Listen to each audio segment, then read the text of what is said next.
everyone, it's Ada. Welcome back to my channel. Today I'm going to answer questions that you sent on my Instagram and Facebook accounts. Thank you so much for sending those questions. I really appreciate it. This is going to be part 1 of my minimalism journey vlogs. So let's jump into question number 1. What is minimalism? For me, contrary to popular belief, minimalism is not living the life with as few possessions as possible. My definition is rooted in intentionality. I am a minimalist because I choose to be intentional of what I allow into my life, be that physical stuff, people, tasks, ideas, and principles. My purpose is to have more of what matters most and less of what doesn't. As Greg would put it, simple but significant.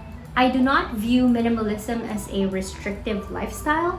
Instead, it's a choice of how I live the life that I want.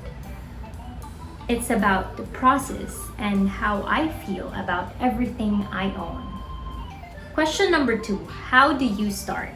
If you're starting to embrace the minimalist lifestyle, the first thing that you think of is what to do or where to begin. I've been there. It is exciting because minimalism has the potential to change your life, but it is also overwhelming.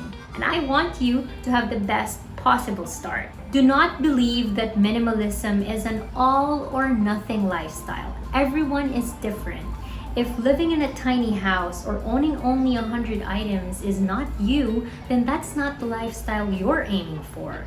If you can't let go of sentimental items, you have a few knickknacks, or you cannot live with only one pair of shoes, then that's the lifestyle that speaks for you. The only rule that you have to remember is that minimalism is being intentional of what you allow into your life. So how do you do that? You have to start the process from the inside. Learn your core values. You have to be honest to yourself. Ask, why do I own this? What do I feel when I own that? Why can't I get rid of this and that? What adds value or joy to my life? The more you know what matters most, the easier to see what doesn't. And your version of minimalism will not look like my version of minimalism, and that is okay. You don't change a lifetime of habits overnight. And there's no shame in starting small. Do one thing today and it will move you to the direction of your goal. You just need to put one foot in front of the other. Start by reducing what you're bringing into your life. That's the easiest way to get started with minimalism. It takes no time at all. It saves you time and money. Next is to start de-owning what you have. Which brings me to the next question. How to let go of the unnecessary. I am not an extreme minimalist. I do not count my possessions.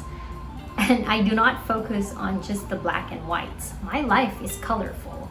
What I'm saying is, Greg and I own clothes that varies from season to season. We have books. Greg has record collections, musical instruments, work tools, and we have knickknacks. These are necessary for us. So you have to pause and look at what you currently have. And if everything is necessary for you, then you don't have to get rid of them. I told you earlier, once you know what matters most, it's easier to let go of what doesn't or the unnecessary. Another tip is to cut out the mindless shopping. Be happy with what you have and genuinely stop wanting or needing more. You don't need to justify. You know you're almost ready to get started with minimalism, but you reason out to me and say, oh, Ada, I just need to pick up a few more things. No, you do not need to buy a bit more. Push away that desire to upgrade or replace a few things. Be comfortable of owning what you have and needing less. Now you're ready to de-own your stuff, but before doing so, you have to make a plan. Make sure your stuff is going to reach the people who need it. Don't just give them away just so you have more space, or not just throw it in the garbage, because that goes hand in hand with being sustainable. If you follow through your plans, you're more likely to have more responsible decisions. It will give you time to stop and think of what you want to bring into your life in the future. Decluttering is one piece of the puzzle, but if you stop there, you're missing the point. It's important to realize that owning less is not a goal in itself. Instead, minimalism is a tool to help you create a life that you love. Decluttering is hard. It means facing up to hundreds or thousands of mistakes. More likely, you're going to realize that you've wasted a lot of money on things you may never have even used. This can be really painful, and it's enough to make you give up. That kind of harsh self-judgment will lead you nowhere. Practice self-kindness. Let go of that anger towards yourself and learn to view these mistakes as lessons to learn from. Also, be careful of judging other people. Sometimes it's not intentional, but you're just too excited about how your life has changed, and it's hard to understand why everyone else is not embracing this lifestyle. Instead, become an advocate of minimalism. Let others learn to become a minimalist by watching your example. Final question number 4. How do you keep the mindset to stay minimal? That is a very good question. Minimalism is a daily, repeated choice to be intentional. What this means is to do the inner work. Invest on self-reflection. Ask yourself, what are your values? What do you want in your life? What are you creating space for? These are questions that you have to ask yourself often and be mindful. Despite all the outward changes that you will see throughout your journey, the most important takeaway is the way you feel. You will always have the sense of hope, the feeling of freedom and lightness.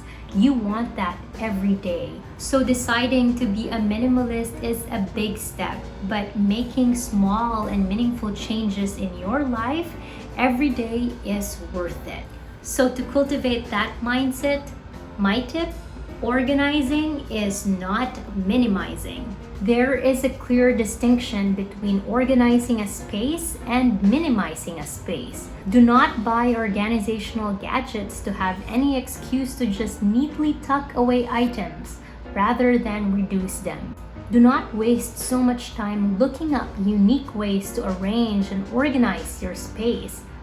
Right now, declutter, de-own, then there will be a time and a place for organizing. The delayed gratification you will get from organizing later on will be worth the wait, because you're just going to organize things that you want, use, need, and love.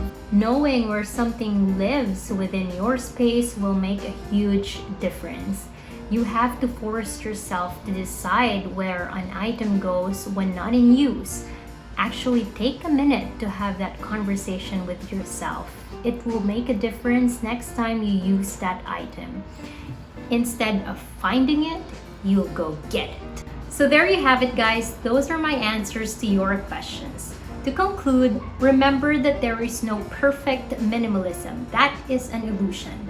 Be the advocate of your version of minimalism. Let others learn by watching your example. Encourage and inspire others by being your authentic self. Earlier, when you started watching this video, you might wonder if minimalism is possible and worth pursuing for you. The answer is yes. If you like this video, give it a thumbs up, comment below, and subscribe to our channel. Thank you guys. See you next time.